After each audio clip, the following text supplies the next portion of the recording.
Assalamualaikum warahmatullahi wabarakatuh. Selamat siang, salam sejahtera untuk kita semua. Alhamdulillah, Sobat Aset dimanapun Anda berada saat ini, kita berjumpa kembali di program Bincang BPAD episode yang keempat, di mana episode pertama kita menghadirkan Pusdatin, episode kedua dengan bidang penatausahaan aset, episode ketiga dengan bidang PSDA atau pengalihan status dan dokumentasi aset, dan sekarang episode keempat sudah bersama saya Kepala Bidang P2P Perencanaan, Pemanfaatan, dan Penilaian Bapak Didik Budi Cahyadi. Nah, teman-teman Sobat Aset tentu bertanya-tanya kenapa P2P sebelumnya itu diisi oleh PLT Pelaksana Tugas dan Pak Didik sebetulnya baru di P2P setelah sebelumnya di PPSA ya, sengketa aset. Nah, kita dengarkan dulu tanggapan beliau pasca beliau dilantiknya beberapa bulan yang lalu untuk Kepala Bidang P2P. Silakan Pak Didik. Ya, baik. Terima kasih Mas Adit.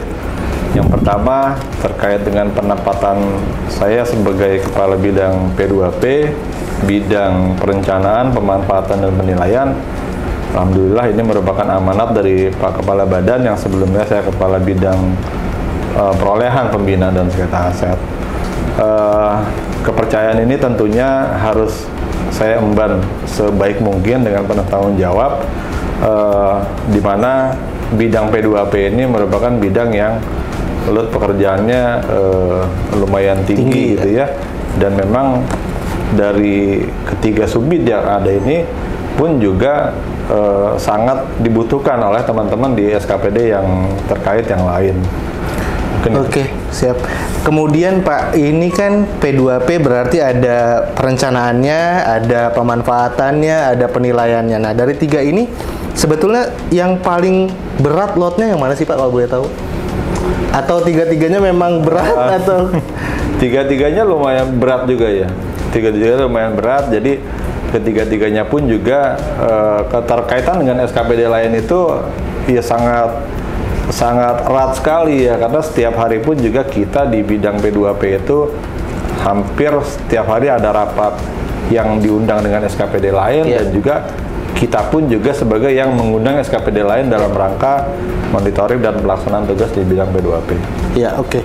Kemudian Pak, saya ada pertanyaan sedikit Pak. Kita itu di BPAD katanya marwahnya itu adalah perencanaannya, di mana kita punya RKBMD yang sebetulnya masih belum terintegrasi penuh dengan Bapeda Smart Budgeting. Nah, ke depan mungkin di kepemimpinan Bapak adakah target-target atau cara-cara khusus mensiasati ini Pak? Iya. Setelah saya dilantik sebagai Kepala Bidang P2P di tanggal 31 September 2021 yang lalu, saya bersama di Subit Perencanaan, Ibu Vivi, koordinasi internal gitu ya, terkait dengan kendala-kendala apa yang dihadapi dan juga apa perannya RKBMD itu kaitannya dengan proses penganggaran di Pemprov DKI Jakarta.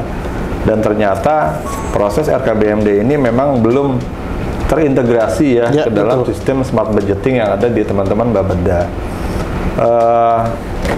Kami pun juga sudah diskusi dengan teman-teman di Pusdatin kaitannya dengan RKBMD yang notabene sebenarnya sudah siap gitu ya. Tinggal integrasinya saja. Kita juga sudah coba buatkan surat laporan ke Pak PJ Gubernur untuk mohon supportnya agar integrasi sistem RKBMD dengan smart budgeting itu bisa segera terintegrasi, sehingga nantinya proses perencanaan pengadaan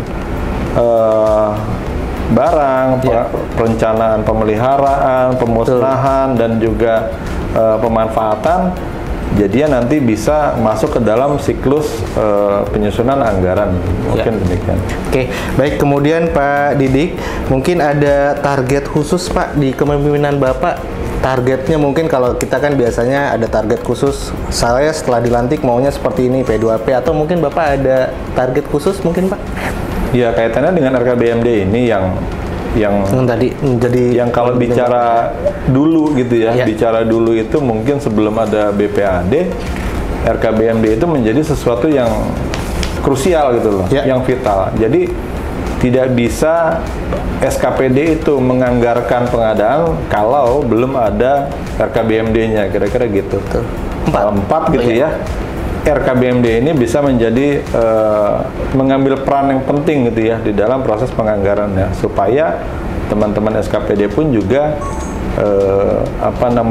tidak melakukan penganggaran secara yang tidak terukur lah, kira-kira seperti itu kan. Semangatnya sebenarnya perencanaan ini adalah bagaimana kita melihat perencanaan pengadaan misalnya gitu ya. Betul, Bapak. Kita akan melihat, jadi SKPD mau mengadakan personal komputer misalnya gitu ya. Sejumlah sekian, sementara kita lihat di KIP-nya yang ada di BPAD jumlahnya sekian. Ini tentunya harusnya inline gitu ya. Kebutuhannya sekian, ya sudah kebutuhannya itu sesuai dengan yang ada di RKBMD-nya. Baik, berarti concern Bapak di RKBMD untuk target dalam waktu ini ya Pak ya. Baik, teman-teman, mungkin kita mendengarkan langsung closing statement dari Pak Didik. Apa sih yang Pak Didik harapkan ke depan untuk P2P maupun untuk BPAD? Silakan Pak Didik sampaikan ke Sobat Warga Aset. Jadi harapan saya ataupun target saya secara pribadi di bidang P2P ini, yang pertama tadi juga ya kaitannya dengan integrasi sistem RKBMD dengan smart budgeting yang ada di Bapeda. Itu target saya di akhir tahun ini sudah bisa terintegrasi gitu ya. Yang kedua itu mengenai penilaian gitu ya. Penilaian ini memang menjadi sesuatu yang penting sekali karena seluruh serah terima barang milik daerah itu harus ada proses penilaian. Betul. Sementara ini kita memang belum memiliki penilai daerah gitu ya. Kita masih menggunakan penilai independen, appraisal, yang tentunya ini kita coba untuk mengurangi beban anggaran untuk membiayai appraisal gitu ya, untuk mencetak penilai-penilai daerah yang kompeten dan kompatibel di dalam proses penilaiannya.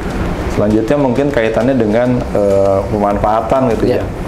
Kami ingin memberikan peran yang positif kaitannya dengan target pendapatan asli daerah, supaya di subit pemanfaatan ini bisa memberikan kontribusi ataupun layanan terhadap aset-aset Pemprov yang akan dimanfaatkan oleh pihak lain. Baik, lengkap sekali Pak Didik, dari sisi perencanaan, dari sisi pemanfaatan, dari sisi penilaian.